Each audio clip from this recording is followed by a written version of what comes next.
Hi everyone and welcome to another video. In today's video I'm going to show you how I took this photograph. Now I must confess this photograph is not my idea. What happened was, whilst I was shooting the previous video, which I will link to up here, which was all about taking creative photographs using presents that you can find in a venue, I was thinking that I could elaborate on a shot which I took with this glass, but I couldn't really make it work, so I just gave up on that. In the meantime, my friend Mark, who is filming this video, was over here shooting through the light on this bar area, and he came up with something far better than I did, and that's basically how this video was created. So what I'm going to do now is just go around the bar. As I say, I'm breaking copyright here because this wasn't technically my idea. Well, not even technically, it wasn't my idea. But what's great here is this area of metal on the pump here is lit obviously by these spotlights, and that's giving us little shiny areas. And now when you see little areas of shininess like this, that will transfer into really cool bokeh if you shoot on a very wide aperture. So I'm going to take this shot on the 85mm lens and shoot it at 1.8. That's as wide as my 85mm lens will go, and you'll be able to see here. In fact, I'm going to film this so it would be easier for you to see. Using our beautiful model Beth again. Look at amazing Beth. You'll see now, I'm just going to use my very poor videography skills, how the bokeh just transforms from something like that to this. Now this shot isn't ready to go just as it is, although it does look really nice.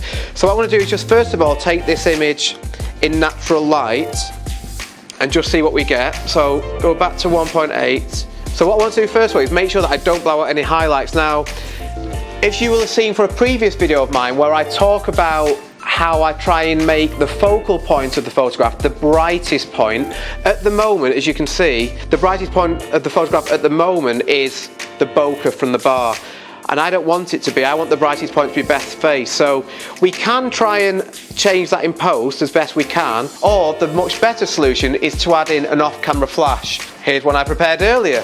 So I'm just going to put this flash here. I'm placing it here for two reasons. One, because I'm going to shoot from this direction and I like the flash to be around the 90-degree angle to our model Beth, but also because of the way that the bokeh falls, we've got the majority of the bokeh on the left-hand side and the bottom, so I want her head is going to be in the top right-hand corner. So this will be my composition. So that's why I'm placing the flash where I am. Now at the moment, the flash has no modifier on it. That won't stay that way, but for now, I was going to see what we can do with a bare speed light. So the flash power at the moment is on 164 power, which is way too strong. So I'm going to try and get it as best as I can without any modifier on, but it's not. Yeah, it's still not great. So what I'm now going to do, we've got far too much spread of the light at the moment, so I'm going to add on two MagMod modifiers. I'm going to add on a grid. This is going to reduce the spill of the light, which is really important, and I'm also then going to add on the MagSphere as well. This is going to soften the light. So these two things together make a huge difference. So we'll just pop them on. Again, it's just so easy to use MagMod modifier. It takes literally a second to put them onto the speed light. Let's take that same image again. It's far better now, as you can see. So we're more or less there, to be honest. So now it's just about getting the composition right and just making sure we get a shot that we're really pleased with. That's beautiful, Beth. Amazing. So I want to make sure I'm a little bit closer to the bar, just so that the bokeh's a little bit stronger. Actually, just to look towards the light for me, please, Beth. That's all right. Just move your head a little bit there. That's a bit gorgeous there. Yeah. Amazing. The great thing is when you shoot it in manual, my camera and the flash is all in manual. Because the light in the room that we're in isn't changing, once we've got an exposure that we're happy with, we can just keep on shooting then. And this is close now to being exactly where I'd like it to be. That's beautiful, Beth. Last one, just look at that again for me.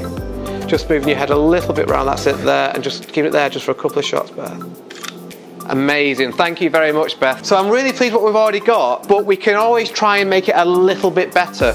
So I always think do that. Once you've got a shot that you're happy with, it's sometimes worth just spending another 2 minutes just to see, can I make it any better? And I'm going to try and do that by adding in a second off-camera flash, but this time we're going to put it behind Beth, just to give her a bit of backlight and a bit of rim light around, just to light up her hair, to bring her out from the background a little bit more. So we'll put this one about here.